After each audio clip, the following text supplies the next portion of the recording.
G, bits, bytes, conversão analógico digital, resolução de amplitude, e, ganho.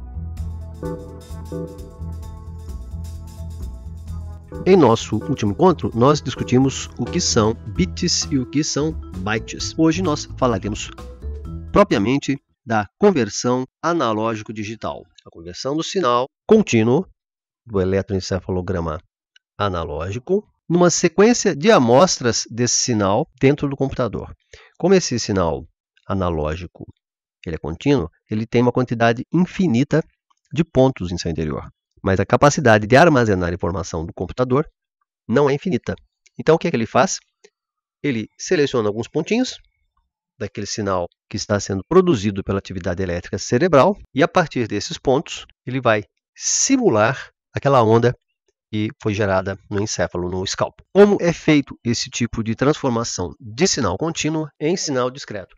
Lembrando que o sinal analógico ele é contínuo porque ele é formado por infinitos pontos. O computador ele não pode trabalhar com pontos infinitos, ele não tem capacidade para isso. Então, o que é que ele faz? Desse sinal, ele pega algumas amostras de tempos em tempos para que ele possa depois reconstruir um simulacro do sinal para que a gente possa vê-lo e analisá-lo na tela no ecrã do computador. Por isso se usa aqui o termo discreto, porque esse sinal aqui ele é composto por amostras. Como é feito isso? Conversão analógico-digital depende de 3 fatores importantes.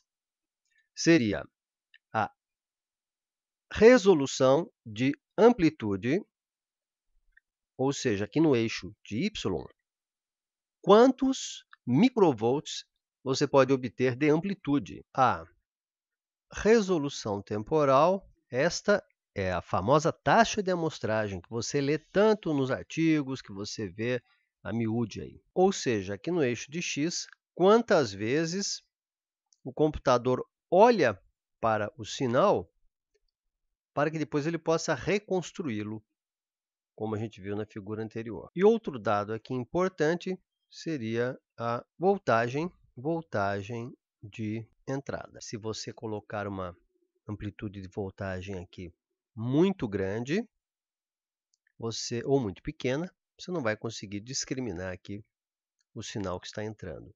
Nós vamos ver agora em detalhes cada um desses itens aqui, resolução de amplitude, resolução temporal e voltagem de entrada. Vamos falar primeiro da resolução de amplitude. Então, primeiro eu vou desenhar aqui uma ondinha de um eletroencefalograma. Pode ser uma atividade qualquer de sono, uma atividade lenta, não tem problema nenhum, é só um exemplo. A amplitude do sinal, a resolução de amplitude, ela nos é fornecida pelo eixo de Y. Esse equipamento de conversão analógico-digital, ele transforma a medida da voltagem em um sinal binário, um valor binário de amplitude. E esse valor numérico de amplitude aqui vai depender da capacidade do conversor analógico digital de trabalhar com números binários, da quantidade de números binários que ele pode trabalhar. Vamos dizer, por exemplo, que essa distância aqui, cada quadradinho deste, equivale a 1 microvolt. Se o seu equipamento de conversão analógico digital, digamos que ele só trabalhe com 1 byte, ele só vai poder plotar aqui para você 2 quadradinhos. Suponhamos que você tem essa onda aqui.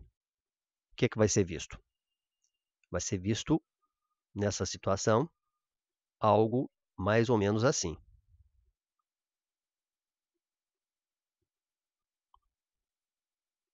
Se o seu processador analógico digital só conseguisse trabalhar com 4 níveis de amplitude, se cada quadradinho for 1 microvolt, quando você processasse esse sinal, são 2 bytes, 4 níveis, você teria alguma coisa mais ou menos assim. O sinal ele fica amputado. Nesse caso, no caso desse exemplo, a partir de um sinal com 3 bits, com 3 casinhas, você já pode representar 8 quantidades de microvolts diferentes. Então, a partir daqui, você já teria um sinal mais ou menos com esse aspecto, de aspecto similar. Isso se nós levarmos em consideração apenas a nossa resolução de amplitude. Essa imagem aqui vai depender também da resolução temporal, como nós veremos. Então, daí, você já tira o seguinte, que se o seu processador, seu conversor, aliás, analógico digital, puder processar apenas 64 tipos diferentes de informação, lembrando, né? 1 bit, 2 bits, 3, 4, 5, 6, 7, 8, 9, 10. Se ele puder processar só 64 tipos de informação, nós teremos aqui 32 microvolts só positivos. Eu vou jogar metade aqui para cima.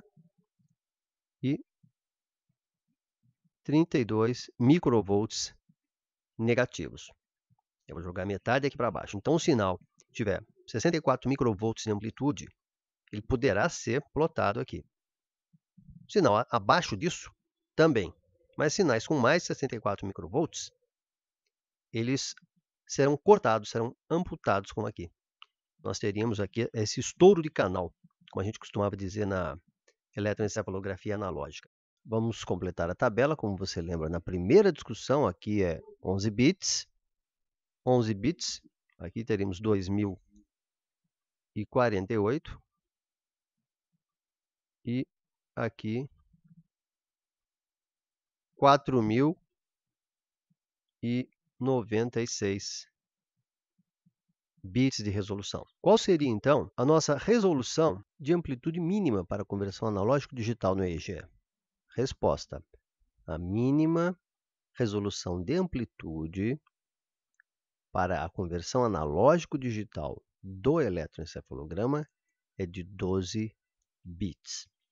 Aí você já tem uma bela dica, que é a seguinte: quando você for adquirir o seu equipamento de eletro, você pergunte para o vendedor que está conversando com você qual é a resolução de amplitude em bits do conversor analógico digital desse equipamento. A resposta dele deve ser, no mínimo, 12 bits.